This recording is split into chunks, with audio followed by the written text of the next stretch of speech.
welcome back to Old School Bar and Grill. It is the Sports Arena. Thank you all for joining us. We're the Sports Arena. We are at Old School Bar and Grill. You can listen to us on iTunes, Spreaker, iHeartRadio, Spotify. We're everywhere now. Yeah, there's guys. a lot. We're kind of a big deal. So, and we are going through the divisions. We are still in the AFC. We're going to go back to the AFC, or start with the AFC North and the Pittsburgh Steelers. Frank joined us today. Thanks for coming out, Frank, and your Pittsburgh Steelers, who were 13-3 last year. Here's my age-old question: is Ben Roethlisberger an elite quarterback? Chip, I still think he is. Yes, think he is. I still think he is. He's got a lot of great weapons around him. I think that Lev Bell will be there hopefully beginning of the season, and he makes good decisions. He's got a great arm. I think he's still an elite quarterback. So you think he was in the beginning, but all the time? I think he's been an elite quarterback for a while. All right, a long time. Al, do you agree with that? Hell yes. Really? He's got 2 Super Bowl rings. Yeah, he's been in what, top 10 quarterback, top 5 quarterback past how many years? Yeah, yeah. Well, I just feel like everyone goes with the Brady, Breeze, Rodgers. That's your elite tier, and then you got like the Roethlisberger, Alex Smith. Down there. Eric, are you still agreeing with these guys? You guys are putting Ben Roethlisberger in the same category as Tom Brady and Drew Brees and Aaron Rodgers. Am I understanding this correctly? Is that what I'm understanding from you two? I think he's in that category. Yes, he is in that category. He's got 2 Super Bowls. He's got great yards, great touchdowns. Yeah, he's in that category. What if you didn't have Antonio Brown? Well, you're taking away an all-star. You're taking away a Pro Bowl player. I think any quarterback suffers if you lost a player like that. You say that, Chip, but then let me ask you this question. Look at the weapons that Brady has had to work with in the past. Look at the household names that Brady has made simply because of his style of play and being a part of that whole Patriots system. Then you look at a guy like Drew Brees. Drew Brees has done the same thing. When you talk about elite quarterbacks, you talk about guys who take the best out of their players and make them better. Ben Roethlisberger has had weapons his entire career. What do we always say about the Pittsburgh Steelers? What do they breed, eat, sleep? Wide receivers. They've had wide receivers that have come through their system that have gone on to be superstars. That's what the Steelers do. In running back situations, yes, they know how to draft well. So they've gotten running backs. Even running backs like DeAngelo Williams, who we thought was just gone, has come back and kind of resurged himself. So I cannot put Ben Roethlisberger in that same conversation because of what he's had. DeAngelo Williams is a wrestler now. But when he was a running back, I know what he is now. I think the age-old question is, and this goes to any quarterback in the league, is what do you consider elite? What makes a quarterback elite? That's the age-old question because you can say, to me, an elite quarterback is Super Bowls. Multiple. More than one Super Bowl. Records. Is Dan Marino elite? Dan Marino is elite, even though he didn't have a Super Bowl. But we're talking about guys that had put up numbers consistently. All right. Consistently is each year. Roethlisberger a Hall of Famer? Yes. Yes. Definitely All Hall right. of Famer. All Definitely right. Hall of Famer. I guess if you're a Hall of Yeah. Famer, you're an elite quarterback. So, question answered. Even if you get a little rapey once in a while. Yeah, I just can't. I don't like him. I'm a girl. He's a little rapey. Is it because he's in your division, Kristen? Yeah, the Browns can't beat him, all right? Okay, all right. It is something personal. Let's call it out there, right there. And speaking of elite, they do have an elite guy named LeVeon Bell in the backfield.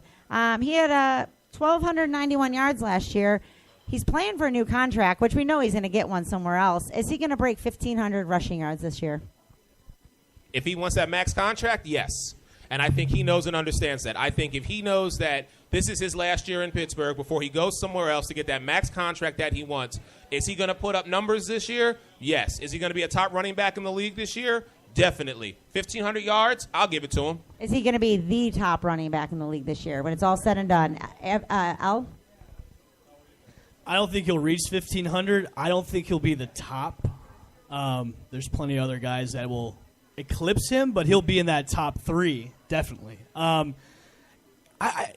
Just to go to that organization, this is one of your franchise guys. Why you haven't locked him up yet is beyond me. Because we've seen the Steelers do this. The Steelers do not pay guys. You know what? you should be thankful that you got this position. And the fact that they took the time to go out there and either acquire you or draft you means you're coming to one of the premier teams in the entire You're NFL. saying LeVeon Bell should be thankful? They should be thankful they have LeVeon Bell. Here's the mentality I think the Pittsburgh Steelers organization has is, you know what? We can't work out a contract with you. We're going to run you into the ground.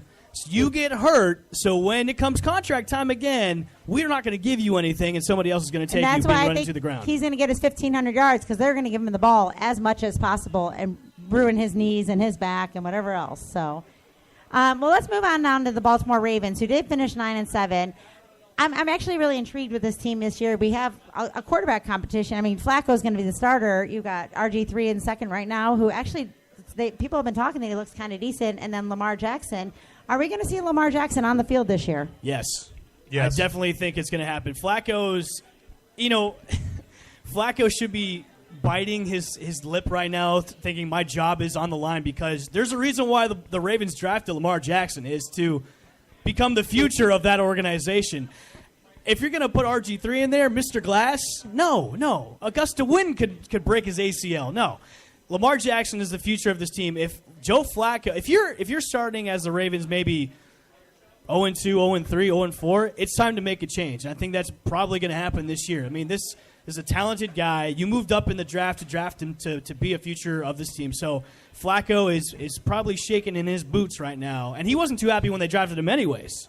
So he's got to put up or shut up this year, or this is going to be the end of Flacco. Probably the end of Harbaugh, too. For some reason, I feel like Flacco, it's just like a gut feeling I have, is going to have like some crazy great year where we're never going to see Lamar Jackson. He does have these receivers now in John Brown and Michael Crabtree, which, Chip, I wanted to ask you, is this an actual receiving core, or are these another two guys that look good on paper, never really had that great season, were never a top 10 guy?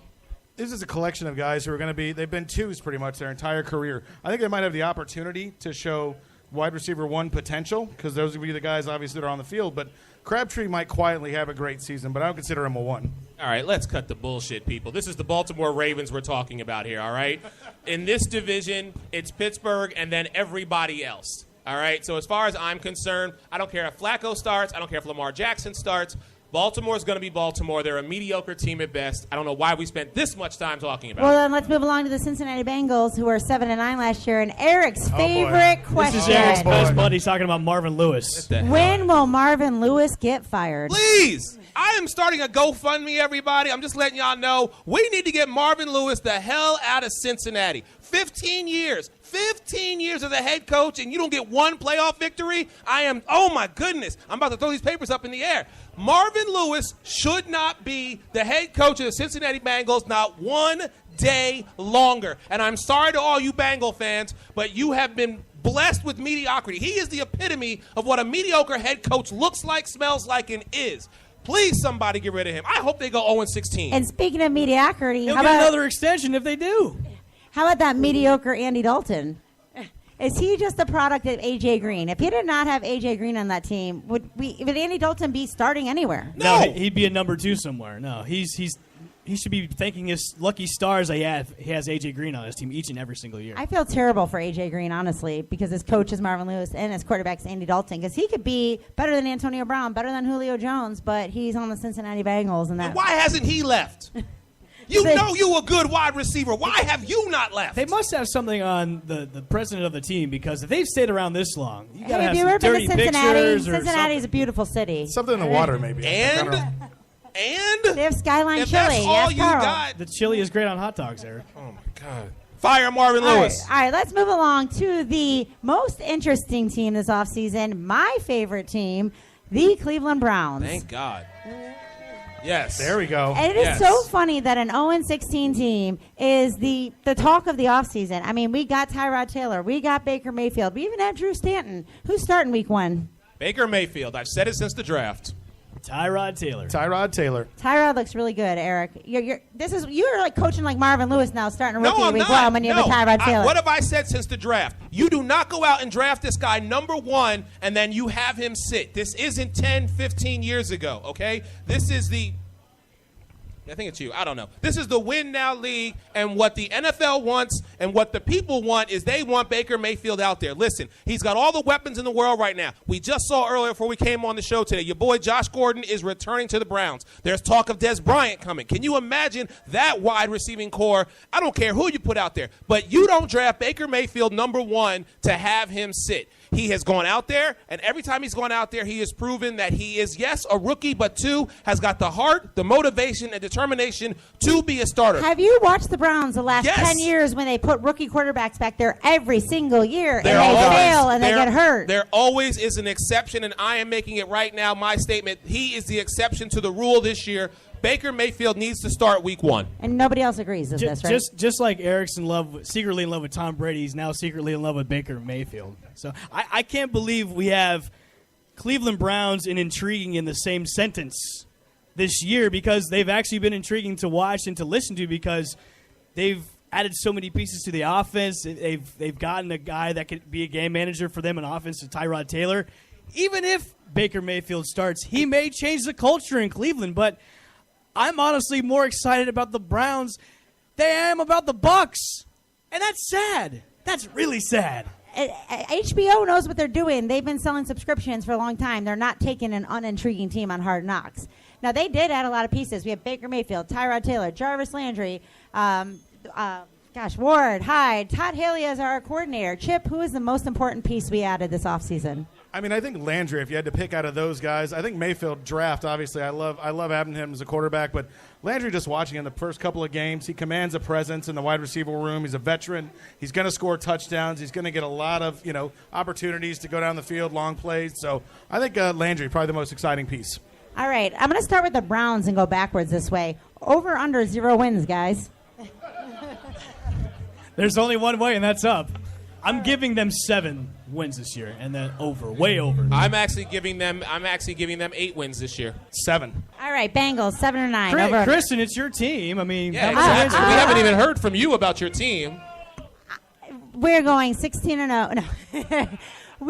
I think we're going to do a lot better. I don't know if we can make the playoffs, but I'll give us 8 wins. I'll go 8-8. I'm going 500. All right. Joe Thomas said it the other day on the radio, and he knows a lot about that team more than anyone else. So, all right, Bengals, 7 wins. Over, under. Under. Way under. 7. Ravens, 9. Under. Under. Hey, turn your mic on, Chip. Under. Steelers, 13. Under. But not by much. Same. Yeah, I'm going to say 11. So that would be an under. Don't make me do math. Sorry. I've had a beer.